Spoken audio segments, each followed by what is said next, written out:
Hello everybody. Thank you for looking up the Pair Driving 101 webinar. For those of you that originally joined us, you know that we had some technical problems then, and I promised you to make up for it by recording it, and that's what we are doing right now. So we are doing this now for the third time. Susie and I practiced once, didn't have any problems. Then we went live and had over 100 people attending, sitting through it despite technical problems, and that was much appreciated. And for anybody that now goes on the ADS website to look it up again, this is re-recorded, and let's hope that we can pull it off today without any major glitches. We have good video karma here going. That's what we want. Good. Let's start at the beginning. A quick introduction who I am for those of you that might not know me, although I doubt that will be many. I am originally a pair driver, was long-listed in the 90s, and a team driver as well.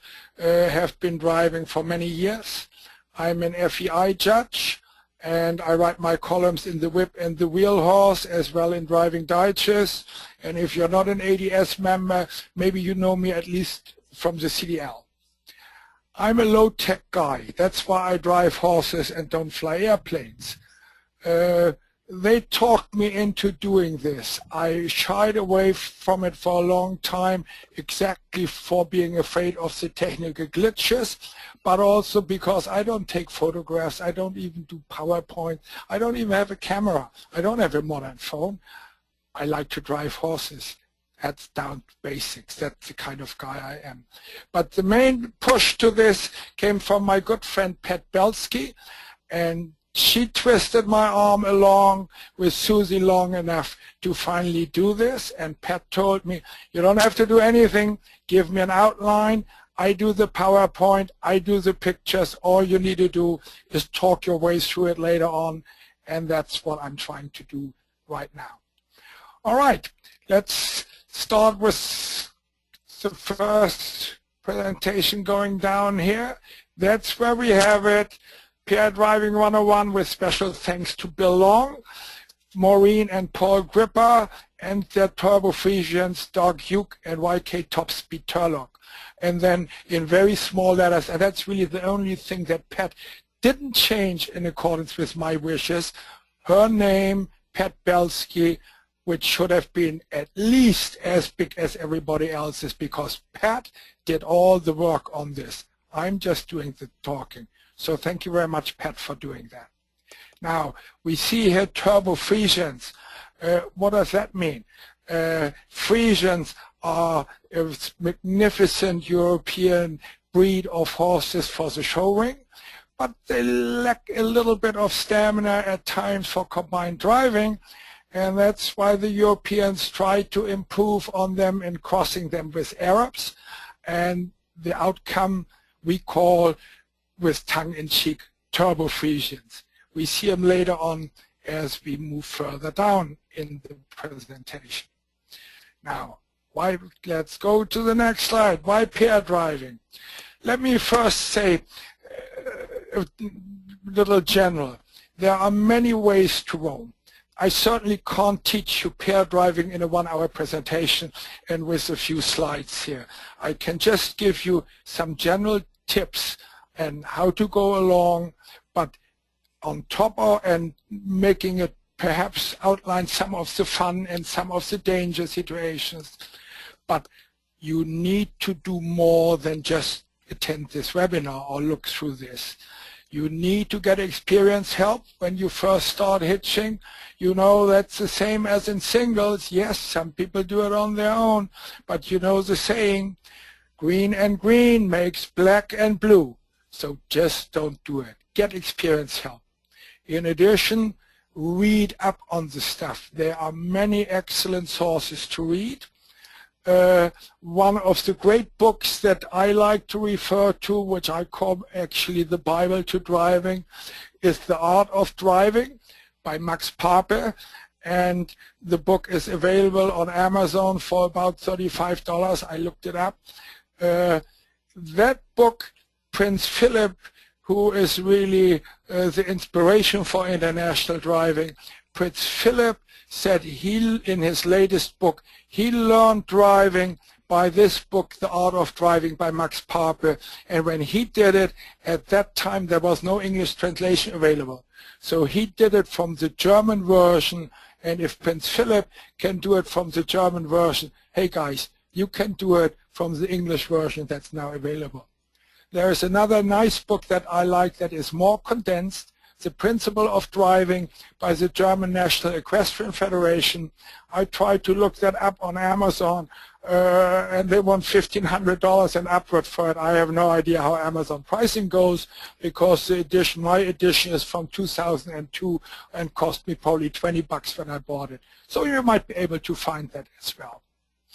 All right, so much to start out with. Now we go into pair driving. Twice the fun.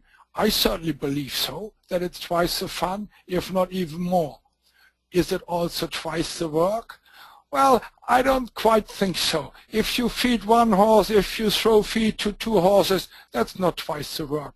Harnessing up, yes, that is twice the work. But if you have more horses that you want to work, later on it becomes less, because you work more horses at the same time. When I went into team driving, I had an old pair and a young pair, and in order to work both of them at the same time, hey, hitch up 4, and you have all 4 horses worked at once. And there you can go in the long run. That's the goal. That's the ultimate pinnacle. And if you think that can't be done, that's the way to the ultimate goal. Now, safer than single. Yes, I certainly believe it's safer than driving singles, because when you drive 2, you don't have the problem, once you have the knowledge to drive 2, you don't have the problems that you have with a single. If you are out on the trail with a single horse and he spooks at something and turns around on you, boom, you are done with. Carriage turns over, he goes into the ditch, he runs away. That doesn't happen with a pair. Very, very, very rarely will you have a stampede where both take off. But in the majority of all the cases, if one spooks at whatever happens, the other one looks at it and says, hey, what's wrong with you, guy? And that gives you enough time to react and have them both under control again. So it certainly is safer than single driving once you know what you're doing. The only more dangerous thing in pair driving is the danger of rubbing off bridles. That doesn't happen to you with a single, but even because they don't rub with each other. But even a single can shake off the bridle, and that's as dangerous there as recently happened at one of our top-level competitions in Southern Pines. A single horse shook off the bridle in the red check, took off, and the driver was taken to the hospital in a helicopter. So make sure the bridles stay on. And I get to that later on as we come down. Easier to start a youngster. Yes, that too, because that's how we start all horses basically on the continent in Europe, where pair and four-in-hand driving is much more in. You start a youngster with an experienced schoolmaster, for the same reason that it's not as dangerous. If the youngster acts up a little bit, first time he's in the carriage, big deal. The old guy holds him together. Some people, the Amish, still do that even with the big draft horse. And of course you do all your preparation with the youngster before in long lines, get him used to harness and all that. But once it comes time to hitching the first time, much safer in the pair. Now, one more reason why driving pair. Hey, it's more horsepower you have there. You see all the discussions on the CDL about the carriage weight shouldn't be too heavy and all that. If you have 2 in front of you, much easier for them. And this especially for our all our good friends that are now driving with VSEs. Some of them do that as we get a little older, we get a little more fluffy, it's a little tougher. Hey, why not put 2 in front of them? And in the long run, why not even get to 4? Hey, just a rubber, here we come. And if you think I'm kidding, look at what just happened recently. The last World Championship, we had the best pair driver in the cones at the World Championship. Second best overall in the cones. Only person to go clear in time was Rachel Blanchard from the United States. She's a former 4-in-hand VSE driver. I judged her with a VSE of 4-in-hand. So there are all your options. That's why pair driving. Now, what makes a good pair? Next tape, size. Yeah, you want to be pretty similar in size. A few inches, 2-3 inches is no big difference, but no big problem. But if you get more, then you have more of a problem. We have gaits, sex, age, color marking, temperament, and training, and we come to these as we go down in the slides. Size, big or small, doesn't make any difference. You can have fun with big horses, you can have fun with pairs of small horses, ponies, even VSEs. Few inches off, doesn't make any difference, but these two clearly with the pony and the big horse, that doesn't work. Gaits.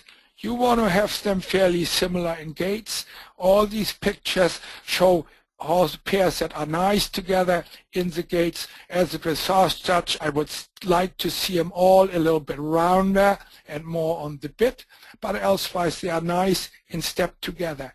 Guys, after you drive pairs for a while and you do it properly in the training with lots of figure-8 driving, they adjust their strides by themselves. They want to be in stride with each other, but you need to start out with that the gaits are fairly similar.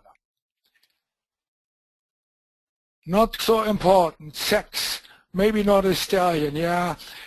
In the old days, in the off-season in Germany, they would drive their breeding stallions of the associations as well in pairs and teams, just the stallions together. Those were well behaved, but you don't want to have a stallion with a mare in heat in front of the carriage. Trust me, I've seen a breeding in harness. It wasn't pretty, and there was lots of broken harness afterwards. I can't say if the mare got pregnant though. Age doesn't really matter, whether you put old horses together or young horses, but start a greenie with an older schoolmaster if you have the chance. Now, if you have 2 green horses, I wouldn't start them right away in the pair. I would first do all the groundwork and then perhaps also start driving them single if you have that knowledge. But if you have a knowledgeable pair driver, you can even start 2 young horses together in the pair, but much better with an older schoolmaster. Color and markings is nice to have it together, but it's not needed. You can have fun just as well if it's different. Now, the most important thing in driving, and to me that includes single, not only pair driving, is the temperament. You want to have a calm and willing horse. And all the showy attitude of a high-strung horse doesn't help you in the end. And look at it. The showy attitude you might have once every blue moon when you go to a show, and then he's a nervous wreck.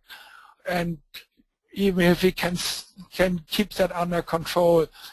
But in your daily work at home, what does it help you? I don't want to have a nervous horse that stomps all over me. I want to have somebody that's calm and willing. That's what you need to start out with.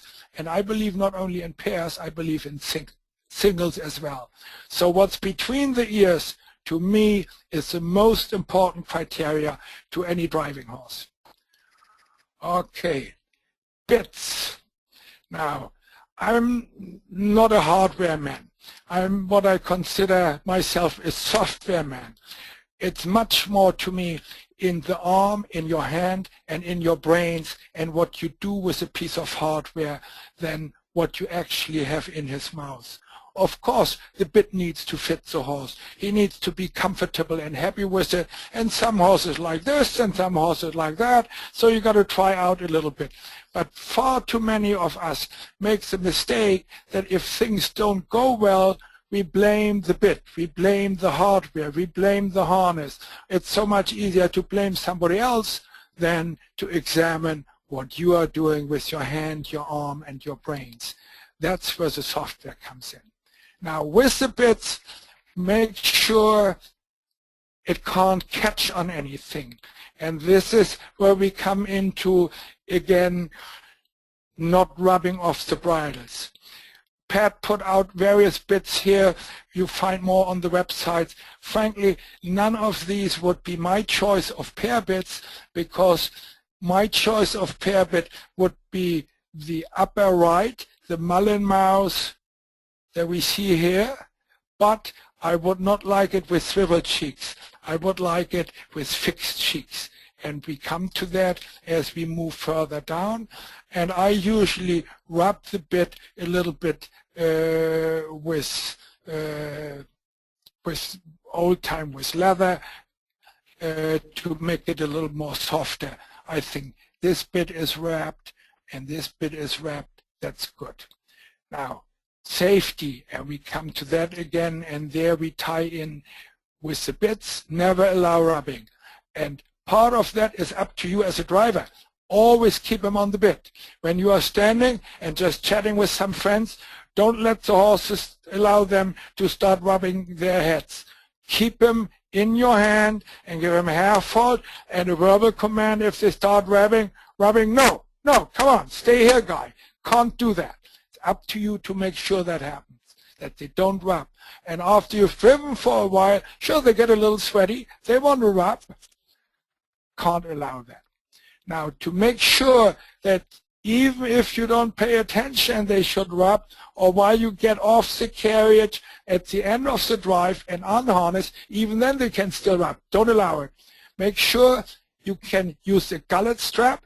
That's the strap you see here that goes from the back of the noseband up to the throat latch. So you can adjust the throat latch loose enough that it doesn't cut off his breathing.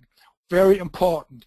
But then you do the gullet strap very tight. All the harness shops sell these, or elsewise use an old boot strap. Anything, doesn't matter. Adjust this tight, and you check if it's tight enough by standing in front of the horse, not in front of the carriage, while you harness him, still in the cross ties, and you try to pull off the bridle from the front. If you can pull off the bridle, you didn't adjust it tight enough. Now, there are some breeds, like some pony breeds, where the head is in a configuration that even with the tight adjusted gullet strap, you can still pull off the bridle. If you have a horse like that, this is the next option. Braid the mane and braid the crown piece of the bridle into the mane to hold it on. I realize that's cumbersome work for everyday driving. So the gullet strap is a better solution if it works. But if it doesn't, then do this. You must make sure that the bridle cannot be rubbed off. That's #1 safety issue in paired driving. Okay. Next item that goes along with it, the bits. If we have regular Liverpool bits like this one here, and the horses should rub the bridles, he can stick the shank of it into the blinder stay of his neighbor, and that's when he pulls off the bridle. That's why this is dangerous. The better solution, and you see that in old pictures, some of the bits had underneath here what's called a slobber bar out of metal. The problem with the slobber bar is if the horse now reaches down, he can, and to chase off a fly from his legs or to take care of an itch, he can get the slobber bar hooked on the pole head. So that's a bad option. This is a modern way to do it over here. We get 2 pieces of clear rubber hose from the hardware store, the size of the shank of the Liverpool, and we slide that over the ends of the shanks of the Liverpool. Now he cannot stick the shank into his partner's bridle to pull that off. And now if he should reach down and catch it down here and his head comes up again, all he does, he just pulls it off. Big deal. You see that, you send your groom off the carriage, replace it, no harm done. So that's the way to go. Now, swivel cheek Liverpools, the pony with a blaze here is not the nicest part. That's why I'd like to have pair bits with fixed cheeks, because you see the front end of the swivel here is pulled into the mouth, into the side cheek of the pony, because this rein doesn't go straight back. That's a coupling rein that's going over to the turret of this horse, so it comes at an angle. And we come to that further later on as we explain the reins. So that's the way to go, and that's why I want to have prefer not swivel cheeks, but on the Liverpool. This swivel cheek is fine because it doesn't push the forward end of it into the mouth of the horse. Equipment. 4-wheel versus 2 wheels. Well, if you come from single driving, you were safe with a 2-wheeler. You thought, fine, why don't we start out with a 2-wheel cart with pairs too, because it's cheaper. I get one Amish pole cart and we go from there. Trust me, I have driven with an Amish pole cart pair for some years early on in my career. It's unsafe. Your single horse can balance the single cart because you have the shaft on both sides of the horse in the tucks on the saddle. So if you are driving on a hillside and you hit a low spot on the low wheel, you don't turn over as quickly with a single horse, because the horse through the saddle balances the 2 shafts. You do not have this balance in the pole cart, because there is only the pole in the middle, and that's not supported in any way to make sure it doesn't turn. So then you hit that low spot on an incline with a pole cart and boom, you flip over. So that's why you don't want 2-wheel carts with a pair.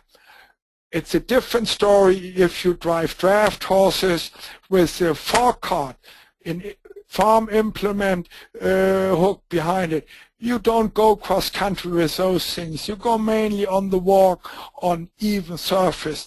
That certainly is fine and is safe. So if you start a pair with a pole cart and you have draft horses and you just go on hard straight surface, you can do that. But if you consider more like combined driving or cross country, only 4 wheels, and that's why it's required in the rule book. Now, pole chain or straps. We come to that, I believe. Oh, here I should have moved down. 2 wheels, 4 wheels can turn over. I said that. 4 wheels, preferable, more stable, and the best, you use modern marathon vehicles. They are the safest 4-wheel vehicles on the market at this time. A little note here on modern marathon vehicles, pair vehicles, you have delayed steering. That's good for hazards because it doesn't cut off the inside corner. That gives you a little more room. It's like when you pull your trailer with your truck and you make a turn, you always got to watch that you don't cut over the inside curb. That's what delayed steering prevents. But it's not good for dressage. Some people like it in the cones, but dressage, it's no good. You want no delayed steering in dressage. Pneumatic wheels versus hard rubber. Pneumatic wheels are great for training vehicles. They don't tear up the grass in your arena. They give you a little softer ride. but for combined driving they are only allowed on training level. If you move up on prelim, you got to have the hard rubber, and that's in the rules coming down from the FEI. Frankly, I can't even tell you the precise reason for it. We just got to live with it. That's what it is. Okay, maybe it comes from the old days when pneumatic tires were blowing off or were pulled off sideways off the rims. Pole chains versus pole straps. That's a matter of tradition, coming from the old days when we didn't have stainless steel. In those times, the chains, which were much better looking, more showy, needed a lot of cleaning to keep them shiny, and the grooms needed to put a lot of elbow grease in that, and that's why it was reserved for when the owner was going out. When the coachman was just driving, they were using the pole straps. So that's the tradition behind it. If it's an owner driving, we can go with chains. However, when you go with chains, make sure nothing can catch on the bits again. And here we see on pole chains, you often have carabiner hooks to hook them up. The carabiner, once this horse reaches down with his head to rub, he can get the bit hooked into the carabiner, and boom, he's caught there and you're out of business, and he yanks his head up and breaks the bridle. You don't want that to happen. So don't use regular carabiners there. There are some safety carabiners where you have a link over that. In general, this is a guy that uses both yoke and pole chains. To me, that's like wearing your trousers with suspenders and a belt, both together. It's overkill. He does this with two young horses that on the one hand they crowd the pole a little bit, that's why he has the yoke, and he doesn't want them to move out too far, that's why he uses the chain. Shouldn't be necessary. You prevent the horses to move out too far through your coupling reins, the cross reins. And we can see in this picture already, here they cross over. This rein is the right rein to both horses, and this is the left rein to both horses that later on are combined together. So you only need one of the two, and I certainly, with a modern marathon pole, like the yoke and the short pole. And we come to that. Poles. Traditional, we have American light buggies, the drop pole, where it's a light carriage, a short pole with the yoke in front, and the pole is hooked to the axle and can go up and down, which means that the horses always need to carry the weight of the pole on their neck, either through the neck straps or through the full collars. That's why you want to have that pole short and light, and that's why you have the yoke in front. Europeans were driving with much heavier vehicles traditionally. Look at old coaches, and for those they had a traditional long pole that was fixed, that could not go up and down. And for the long pole that was going out further, they didn't have yokes in front. You had then longer chains or pole straps that were pulling back, needed to be long so that they weren't pulling the horses into the pole. On a short pole, if you have a short pole strap and the horse needs to hold the carriage or back up, it would pull it into the pole. That's why you want the yoke, or that's where you don't pull him into the pole. So therefore the best thing is modern marathon vehicles with the short swing pole, which the horses don't have to carry anymore, but there's a spring underneath and the pole moves up and down without the horses having to carry it. At the end of the yoke we have quick releases. Make the quick releases, hook it into the D at the breast collar again, so that the pull of the quick release cannot be pulled open by the horse reaching down. So I would turn this around and have the pull on this side, where there is less chance of the horse to open it when he reaches down. So it should be the other way around. And these are swiveled so they can turn around. Pole length, hitch close to the vehicle. Marathon yoke in front, locked into the D-ring of the collar. Make sure there is enough room behind the hind legs and the front of the carriage. 2 feet is for big horses is usually plenty. Don't hitch too loose. A lot of beginners have the horses way out too far in front and the traces way too loose. You don't want that. Everything is too loose. You want everything fairly tight together. And a good way to measure if you are too loose in front is when you stand, back up. If then the horse can hit the carriage with the hocks here, then you are too loose in front. Okay? Then you need to tighten up things in front.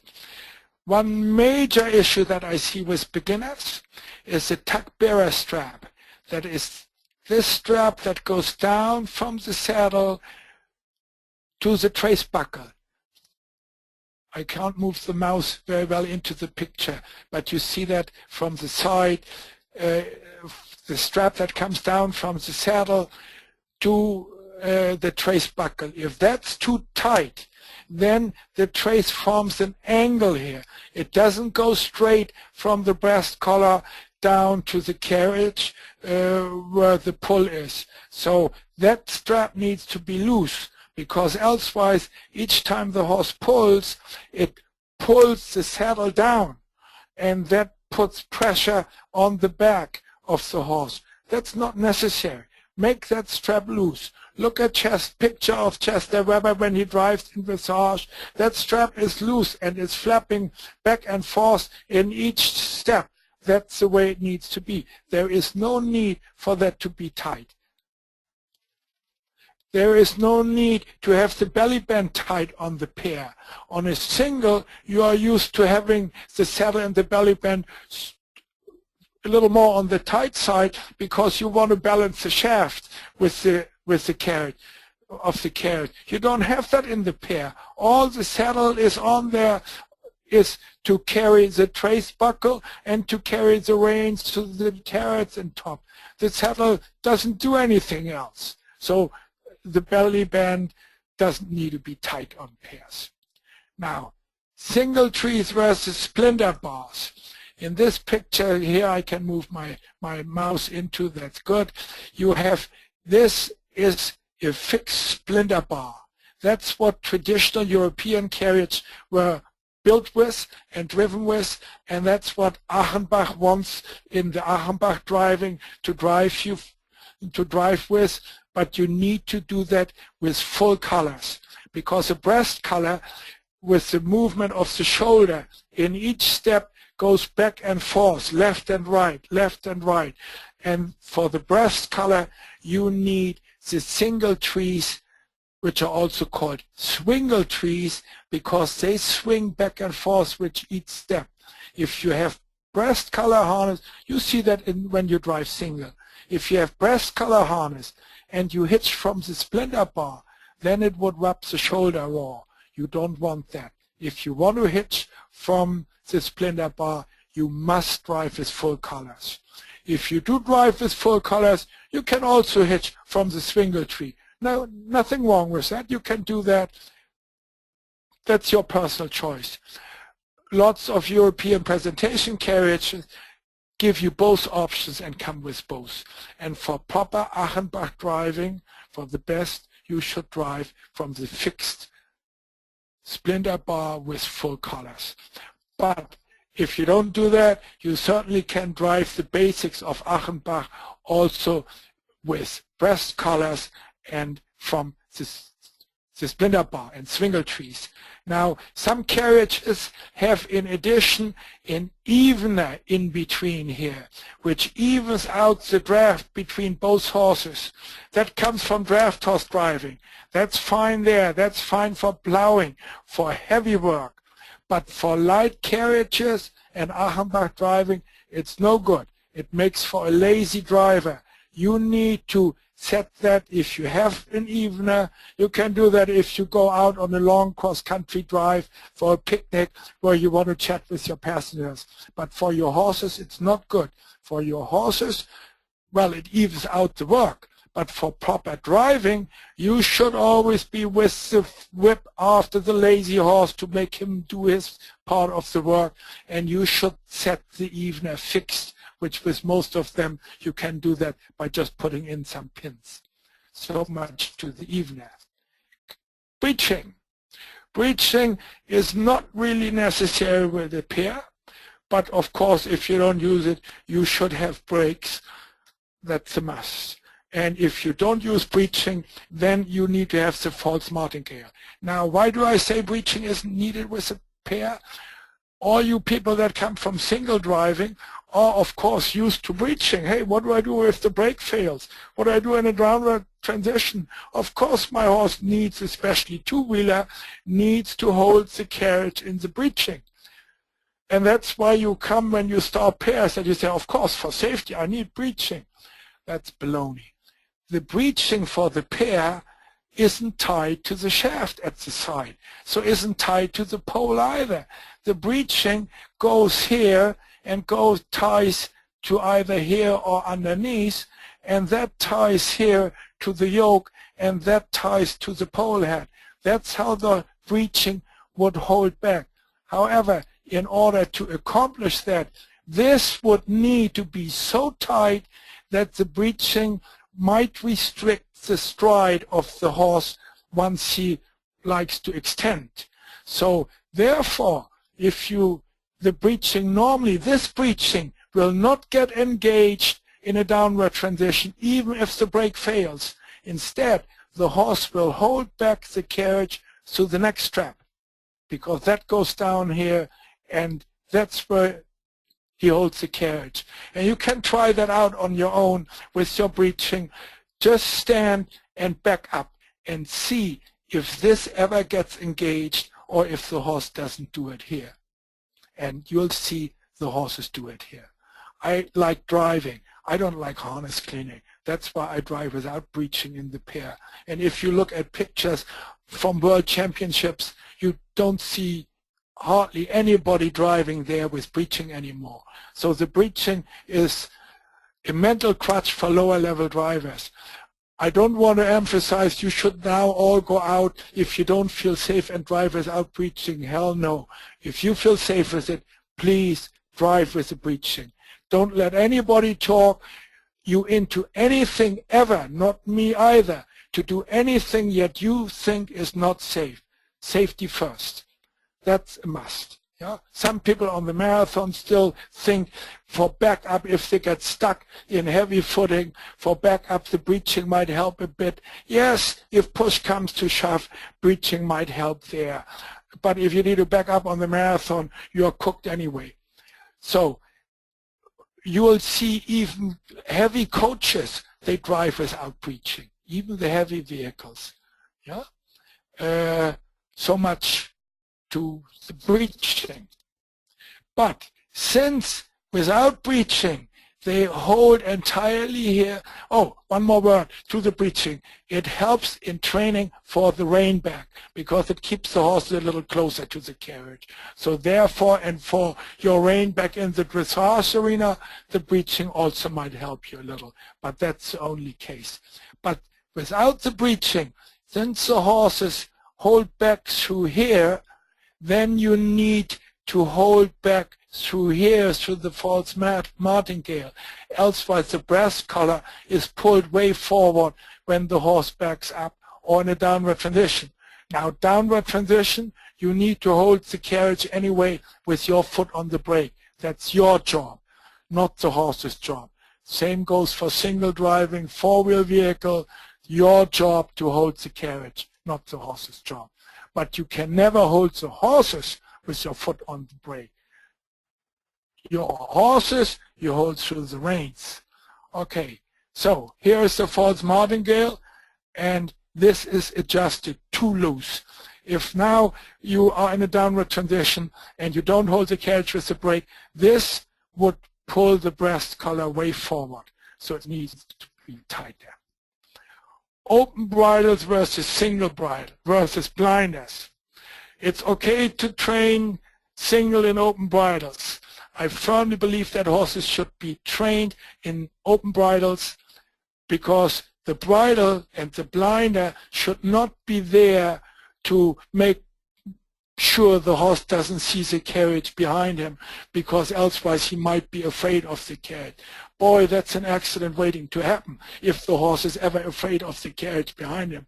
So not many people train with open bridles anymore because it takes extra work. You need to get the horse comfortable to even see the carriage behind him and the wheel behind him. For the first time hitching, by all means, go with blinders. But once the horse is comfortable with blinders, then step back again and train open again. Very careful. Again, do it in a pair. There you can get the horse used to it. I want the horse never to be afraid of the carriage behind, because even if the bridle gets pulled off, safety measure. Sure, I don't want the bridle to ever be pulled off, but if it should ever happen and he sees the carriage behind and is afraid of it and freaks out, boom, there you are.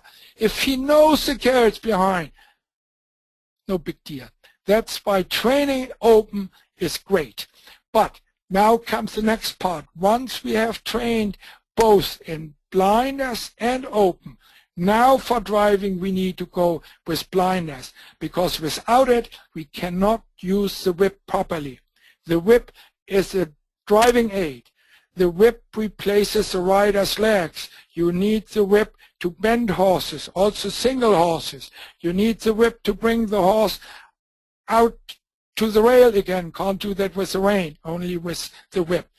If you drive open, the horse will see the whip coming and will be afraid of the whip. You can't use it carefully anymore. In pairs, if you drive open,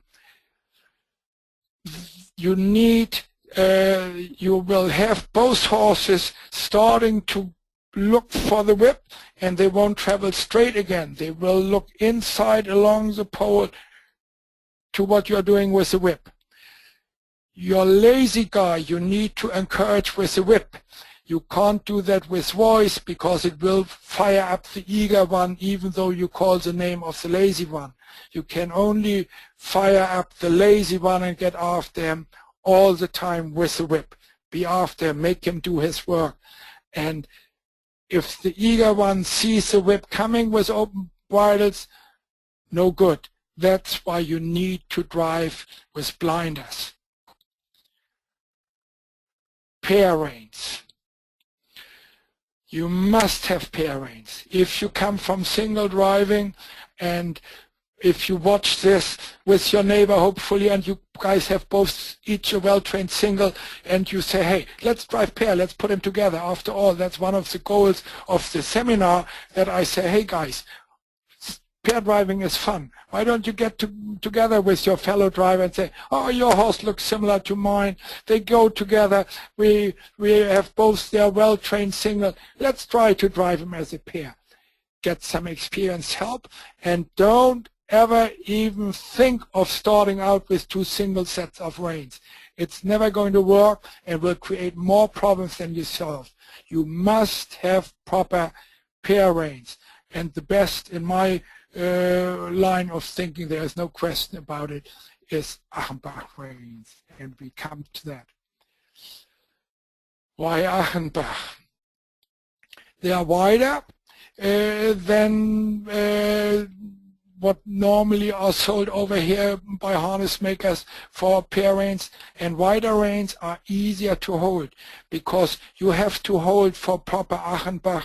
The reins come down through the palm of your hand both reins through your left hand, and you need to press sideways with your ring and little finger to hold the reins. That's where your grip is. And if you have narrow reins or synthetic reins, you can't hold them sideways properly. And you can try that on your own. Just use your cell phone as you hold it normally in the palm of your hand, and you can hold it very well. Now turn it to the small side and try to grip it with your ring and little finger and hold it, and you see you have much less grip. So that's why you need wider reins. Achenbach comes an inch wide normally, or a little less than that, 5/6. Is it 5/6 of an inch, or is it 7/8? 7/8 of an inch. 7/8 of an inch is also fine, but narrower than that is normally too narrow. Next, the holes where the coupling reins go into the rein are far enough back to make proper adjustments. Okay, let's move down some slides where we can talk about the reins better, where I can show you that. Here. Let's talk about the pair reins. This is our right rein, and you see it's one rein that comes from the driver's hand, and this is called the draft rein, one long sewn together piece of leather going to the outside of the right horse, to the right side of the right horse, right draft rein. And you have the same on the left side, left draft rein to the left side of the left horse. Those are the draft reins. Now we see that here the reins split, and here we have the coupling rein, which is also called the cross rein, buckled onto the draft rein. And this rein goes over through the terret on the saddle, then through the terret on the neck strap or the full collar, and then crosses over to the other horse. So this left rein goes to the left side of the left horse and goes to the left side of the right horse. And this right rein goes to the right side of the right horse and to the right side of the left horse. That's important to understand. That's the basic concept of pair driving.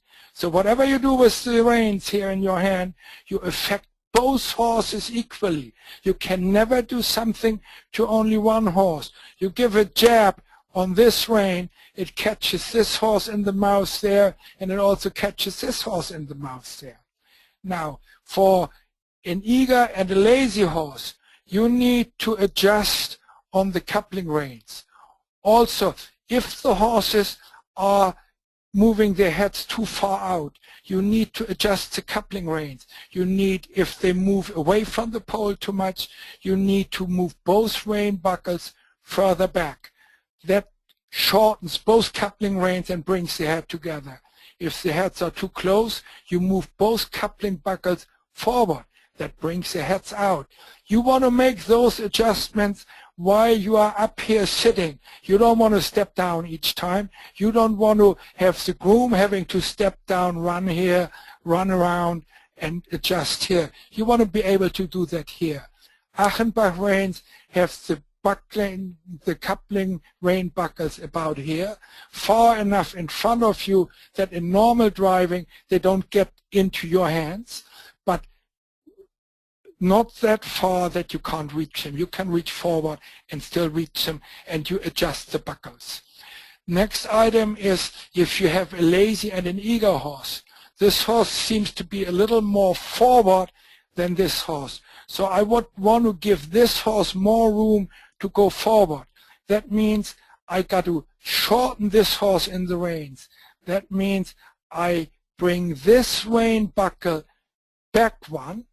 That shortens this coupling rein, and with that automatically lengthens this draft rein. So that gives this horse more room and brings this horse back on this rein. Now we got to do the same thing on the other rein, only in the opposite direction. This buckle needs to move forward one, lengthening this rein and shortening this rein. That's very important to understand.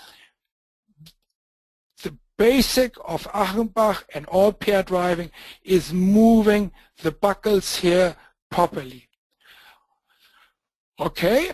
Now, in order to be able to do that properly, we need to make sure that our reins are even. And now we go back. One comment on this slide here, Hardy. Your last point here, coupling rein gets hung around the throat latch. That's when you're harnessing. You know, when you're just putting the horses to, that's where you just hook that extra rein to until you're ready to attach it to the bit. But normally you definitely gets attached to the bit. Yes. Thank you very much. I was at this, for the comment, Susie, at this time, I was not getting into the text here, what we have here. At this time, I was mainly talking about how the pair rein is set up, and I come more to this as well once we come down to the harnessing. Let's go back to talking about the reins. Now,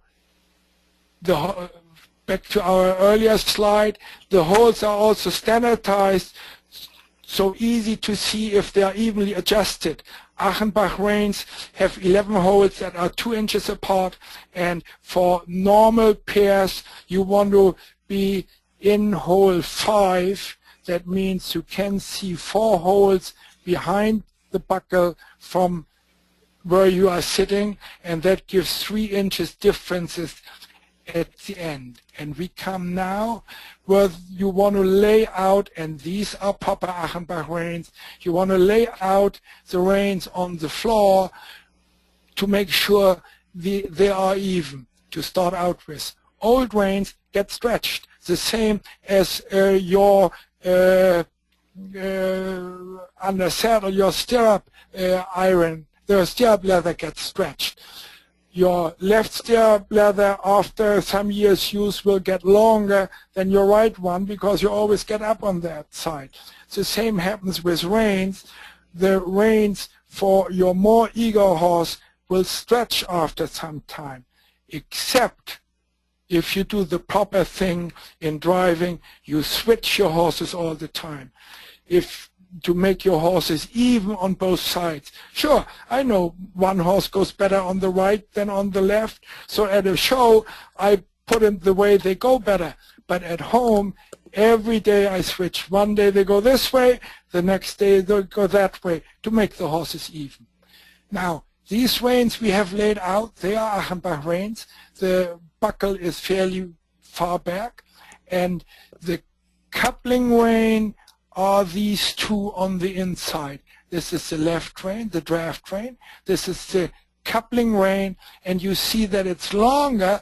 It needs to, because it finally, when you later on drive and hitch, this goes over to the right horse, and this goes over to the left horse.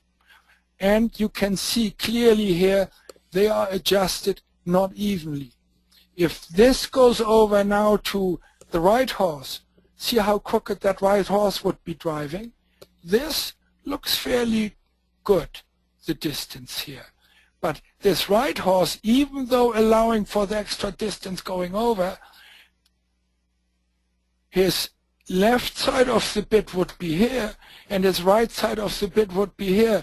Man, he must turn his neck this way around or go far off the pole.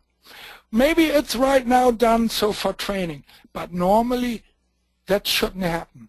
And as I explained a few minutes ago, always, always, always, once the reins are laid out and you see that they are even, and the difference between here and here for regular horses should be about 3 inches, and for ponies a little less, and for big horses a little more. If they are moving too far out, you change both buckles and you move them back to bring them more together. If they are tending to go off the pole, you move both rein buckles forward to bring them closer to, what did I say? Did I screw up myself? Probably. If they go out too far, you bring both rein buckles back to bring them back closer to the pole. If they go out too close, you bring both buckles forward. If one is more eager than the other, you want to give the lazy one more room, so you want to move his rein buckle on his back further back, which holds back the eager one, and the other rein buckle forward. So you always, each adjustment you make, once the reins were evenly to start out with, you make adjustments on both buckles. You never make adjustments just here, just one adjustment here.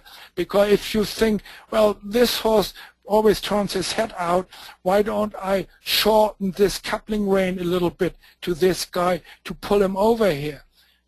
Doesn't happen, because if you pull him over here, if you adjust this, that makes this one longer automatically. So now you adjusted something on this horse as well, meaning, and then this guy goes crooked. You can never influence just one horse with the pair reins. And that's a common misconception that even some of our very experienced pair drivers have, and they change on the buckle here and think they influence only one horse. Doesn't matter if you shorten here or if you shorten here. Same thing. This gets shorter, which means that it has the same effect of this getting longer, and then if one gets shorter, you influence the other horse. All right? Very important concept to understand. I won't go into questions here. If you have any, send them to me by email. So now we have the horses or ponies, we have the vehicle, we have the harness. Now what? Putting two. And I know we are running close on time, but since this is taped, guys, any of you can drop off whenever you want. If it takes longer than an hour, you can come back later. So that gives me the comfort also to talk even today a little more than I was able to do at the actual seminar. You start harnessing the same as a single, except the rein is the only thing that at this stage of the game is different. So make sure the near horse gets the rein that has the buckle at the end. And here we go again on this slide. This rein, this draft rein, will have a buckle on the end, and this just has a billet at the end. The reason this horse gets the buckle at the end is as you put this rein onto this horse, now he's still standing in the cross ties in the barn. This rein you can't attach yet. This rein you just put into his throat latch, and then you put the rein up in the carriage. And you do the same with this rein onto this guy, and this coupling rein you can't attach, you put that into his throat latch for now. Later on, once we are in front of the carriage, we will take this rein out of the turret and we throw it over to this side to put both reins here together. After we have put both reins together there, that comes before, and we come to those slides as we come down. Now, when we throw this rein over, we don't want to have a buckle at the end of the rein hitting this horse, spooking him. That's why the buckle traditionally goes on this. Okay? Near horse gets the rein with a buckle on the end. Draft rein goes on the outside. Very important. Sometimes beginners mix up the way they put on the rein. It's easy to understand. The coupling rein is when you lay it out on the ground, is the longer one because it needs the extra distance to go over here. So when you measure your reins, make sure the draft rein, which is the longer sewn piece of leather, but elsewise total the shorter one, goes on the outside. And you can also see that very easily. An additional mental crutch is the rein buckle. The rein buckle is sewn on the way that it is showing nicely to the outside. And this is the underside of the rein. The proper side of the rein is on the outside. Clearly, you want to show the better side of the rein to the spectators on both sides. So the back side of the buckle goes on the inside where the pole is. That's how you put on both reins. Okay, now putting 2. We stand the horses in front of the carriage after you harness them, and here she has gone already a step further than I would have wanted at this time, because all the slide is one picture too far down the line, because here we have already the yoke attached and the coupling reins attached. Let's go further down. Here we also have already the coupling reins and the yoke attached. And getting back what I said before, here we have extra holes in the billets. And the only reason for these extra holes is if your reins are worn out here from too much use, then you can switch and go on all of them on the other hole. But you go on all 4, you make them 1 hole shorter. You never make just one hole shorter or one hole longer unless your reins have stretched and are uneven by now. That would be your only excuse, but elsewise, never. Okay? So, first thing after you stand them, now we come to the question, what do we do first? Pole, attach the pole through the yoke and chains or pole strap or quick release, or do we attach first the coupling reins? And he attaches first here the yoke, and that's certainly correct in some of the old books. The reason for it being, and that's why it was taught also by some of the old schoolmasters that read the old books, the reason for it being, coming from Europe, they had heavy carriages. Those carriages, when you attach the pole first, that's like attaching the horse to ground tying him. A good Western horse is trained to ground tie. That horse with a heavy coach with a parking brake set, if he acts up, he is not going to run away with a heavy coach behind him. So that's why they did that. Now we nowadays have light carriages. That carriage is not heavy enough for a ground tie. And if you just do this, and now they spook and want to run away, you don't have anything to hold on to. So the modern way is the first thing, when you stand the horses, you don't do this, but you first take the coupling reins out of the throat latch and attach the 2 coupling reins. Because now if something should happen, at least the horses are coupled together. If they spook and run off, they don't take the carriage flying with them, but they are coupled to each other, and either this guy can try to grab the near rein up there, or she can try to grab the off rein up there and try to hold the horses from the reins, or try to turn them into a circle without the carriage following. If without the coupling rein, this is attached, now this horse gets stung by a bee and takes off, you're in big trouble because you have nothing to hold him, right? So first coupling reins, then the yoke. And here he has the quick releases properly to that side where they wouldn't wrap it. Oh, this quick release properly where they wouldn't wrap it open. I like that. Okay?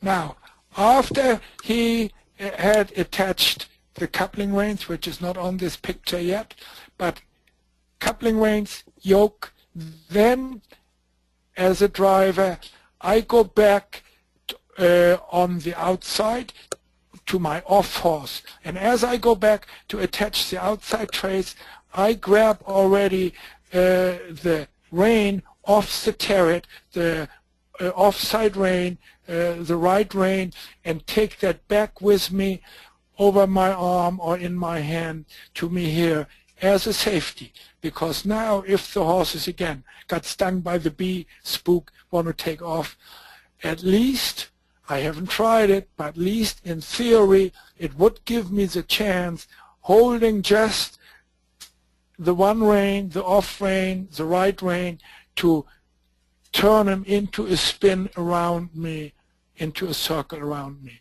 to the right, hopefully. It's an additional safety measure.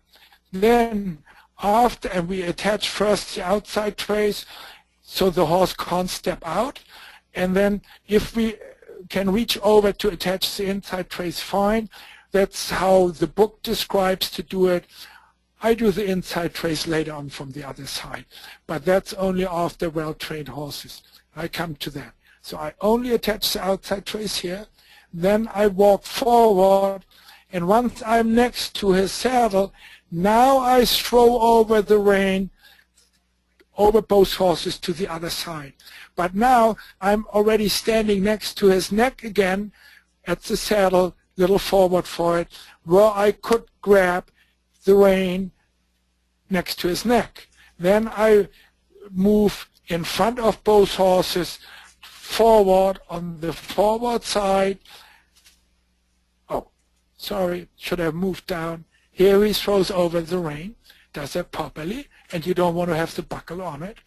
And now he doesn't have any rein in his hand after that anymore. But if the horse is spooked, he can still grab him here. Then he moves forward in front of both horses. He would have now gone around here. I don't like to have a groom standing here and holding the horses. That's the mental crutch. You should always have the groom, yes, and in the beginning for training, fine, but then you should work on training the horses to stand without the groom. Now the groom should move over to the offside and stand behind the blinder, that the horses don't even see the groom anymore, and he can stand on the offside there. And the driver moves around in front. Anything should happen, he is in front of the horse, he can still grab both reins there. Then he moves here. Anything happen, he could grab this rein. Then he moves here. Now he takes this rein into his hand and the other one that he has thrown over. Now he puts both reins together, buckles the end, measures them properly. We come to that as we come further down. Puts them over his left arm and takes the reins with him to the back. Now he has both reins in his hand. The horses are attached in front. If anything should happen, he can have the horses in the reins in his hand while he does the rest of the traces. Now he goes back, and I would now, he left the reins here. I wouldn't do that. I would take him with me, and I would step behind this horse. Once it's well trained, once I have trust and confidence, going back, I pat him on his croup. I tell him, I'm here, buddy, so he knows. I step in here. Then I attach the inside trace of the offside horse, the inside trace of the near horse, the outside trace of the near horse, having my reins in hand, and then I step onto the carriage. He does it slightly different. He first attached the traces. This trace for my taste is way too loose. They should be a lot tighter than this, because this means the horses have much too much room for pulling off and forward for my taste. But he measures the reins, and there's the whole technique of standing next to this horse about 2 feet away from the horse, then letting your arm sink down, your left arm all the way next to here, and moving your hand to about a hand behind the rein buckle, or 2 hands. There you should be fine.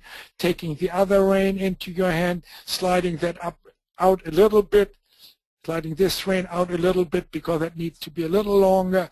There's a whole technique on it. I won't go into that right now. The good books explain it. But then he has the rein properly measured in his hand as he goes back and climbs up onto the box seat in his left hand. If the horses should take off, he doesn't need to start grabbing spaghetti. Where am I in my hand? Instead, he can just plunk down in his seat and has it adjusted right where it needs to be, and off he can go. And here we see how he steps up. Keeps the left reins in left hand and as a box from the near side. And there he is ready to drive off. Now, we still have time because we are just taping, and this is one of the difference towards the British system and the continent. The Brits drive on the left side of the street. On the continent, we drive on the right. That's why we enter the carriage from this side, and that's why it makes sense for us. We have the reins in our left hand, and with the right hand he can hold on to the seat to climb up here. If you enter from the other side, you can't have the reins in your left hand and hang on properly measured to the other side. That hand is too far back. That's why all this doesn't work as well entering the box seat from the other side with the proper Achenbach system. Elsewise, Achenbach is the same as coachman system from the British side, and is the same way, and is a proper driving system. You're ready to drive off. Reins are properly adjusted. He has a whip in his hand. He doesn't hold the reins Achenbach. I forgive him for that. No big deal. The important thing is not to drive one-handed. The important thing is that you are able to build a bridge here so that you're able to drive one-handed when you want to use the whip, so you don't catch the other horse in the horses in the mouth. And that goes for single driving too. Questions? You can email me, hzlax@aol.com. There are additional articles on the website pairdriving.com, Driving 101, Driving 102, Driving 103 and 104, which gives you additional input. I hope this was worthwhile for you. And let me know if you have questions. Yes, let me, since I have time, let me do one quick thing that is properly explained in these articles. When you start out for the first time, how to do that, how to adjust your reins properly. I only was briefly in it.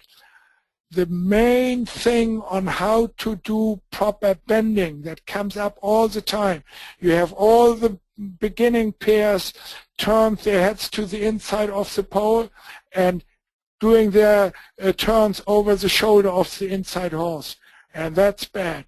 Pair driving helps you to teach proper bending, because the pair carriage helps you, something you cannot do properly as well with the single carriage, because you want to drive lots of figure eights in the beginning, just at the walk, and you just drive the inside horse forward. If I pull my carriage on the right side, only on the right side, then the pole wants to turn to the left, to the outside. But since I want to make a turn to the right, that gives me the chance to give my contact a little on the left, take up a little contact on the right, and boom, I have my right horse taking his neck to the right side and starting the bend.